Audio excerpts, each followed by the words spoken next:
শ্ৰীমন্ত শংকৰদেৱ সংঘৰ ভূমিকা আৰু আদৰ্শক লৈ বিতৰ্ক তুংগত থকাৰ সময়তে সদৌ অসম অনুসূচিত জাতি ছাত্ৰ সন্থাই সংঘৰ বিৰুদ্ধে জাতৰ খাই উঠিছে। সংগঠনটোৱে আনুষ্ঠানিকভাৱে সংঘৰ বিৰুদ্ধে এজাহাৰ দাখিল কৰে।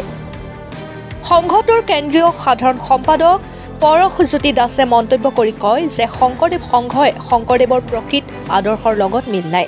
সংঘই অসমীয়া জাতিক একত্ৰিত কৰাৰ সলনি জাতিটোক বিভক্তহে কৰে।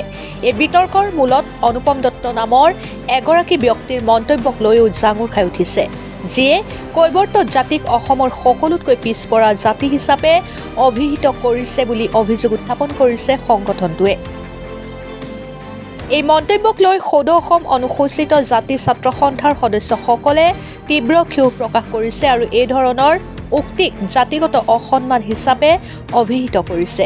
সংঘৰ বিৰুদ্ধে অনুসূচিত জাতি ছাত্ৰ সন্থাৰ এই তীব্ৰ ক্ষোভে ৰাজ্যত নতুন বিতৰ্কৰ সৃষ্টি কৰিছে। শিৱসাগৰৰ পৰা মহিবুল হুছেইনৰ ৰিপৰ্ট, অৰুণোদয় আছাম। অসমত ১-২ শতিকাৰ পৰাই বসবাস কৰি আছে আৰু শংকৰ সংঘ জন্ম হওঁ সিদিনা আৰু সেই শংকৰ সংঘৰ কোনোবা সদস্যই কৈৱৰ্তসকলক আচলতে চাৰ্টিফিকেট দিব যে অসমৰ সবাতোকৈ পিছপৰা জাতি বুলি, এইটো অনুসূচিত জাতি ছাত্ৰ সন্থাই কেতিয়াও গ্ৰহণ কৰিব নোৱাৰোঁ।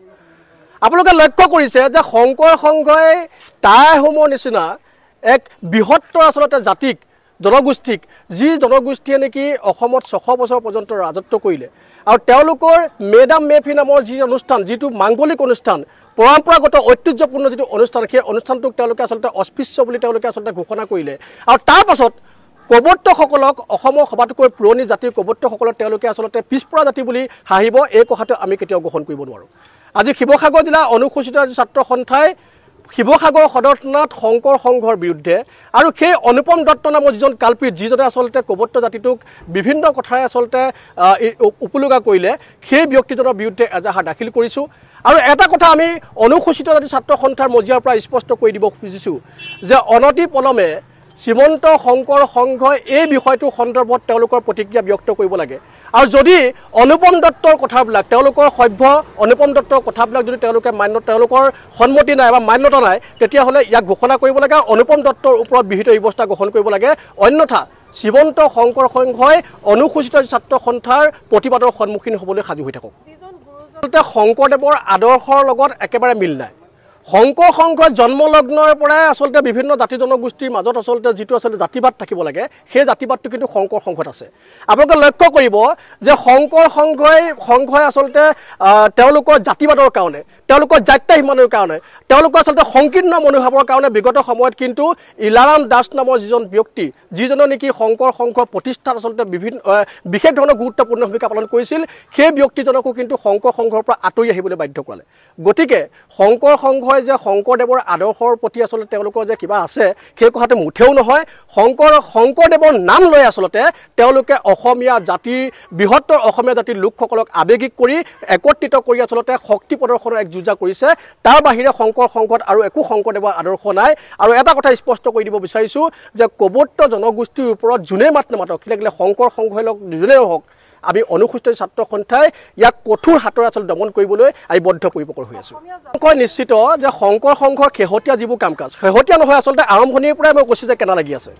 আৰু তেওঁলোকে শেহতীয়াকৈ আচলতে মুকলিভাৱে ফটোৱা জাৰি কৰাৰ দৰে যিবোৰ কাম কাজ, তেওঁলোকে বিভিন্ন জাতি জনগোষ্ঠীৰ আৱেগ অনুভূতিৰ প্ৰতি তেওঁলোকে আচলতে যেনেদৰে ক্ৰিয়াকলাপবিলাক কৰি আহিছে, ফটোৱা জাৰি কৰি আহিছে, ইয়াৰ পৰা এটা কথা স্পষ্ট হয় যে শংকৰ সংঘই অসমীয়া জাতিটোক একত্ৰিত নকৰে, বৰঞ্চ শংকৰ সংঘই অসমীয়া জাতিটোক ভাগ ভাগ কৰি অসমীয়া জাতিটোক নিশকতীয়া কৰিবৰ কাৰণে তেওঁলোকে কিন্তু পণ লৈছে।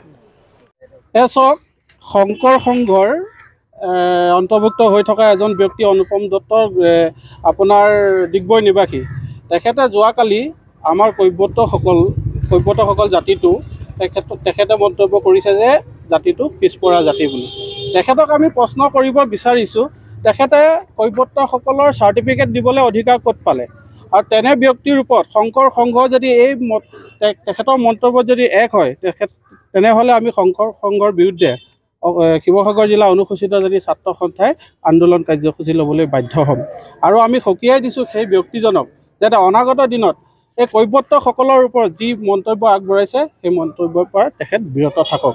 আজি কিছুদিনৰ আগতে টাই আহোমসকলৰ এটা পৰম্পৰা মাংগলিক অনুষ্ঠানত মেডাম মেফিত অংশগ্ৰহণ কৰাৰ কাৰণে তেখেতসকলে এজন মানুহক বহিষ্কাৰ কৰিছে আৰু পৰাচিত হ'ব লাগে বুলি তেখেতসকলে ঘোষণা কৰিছে।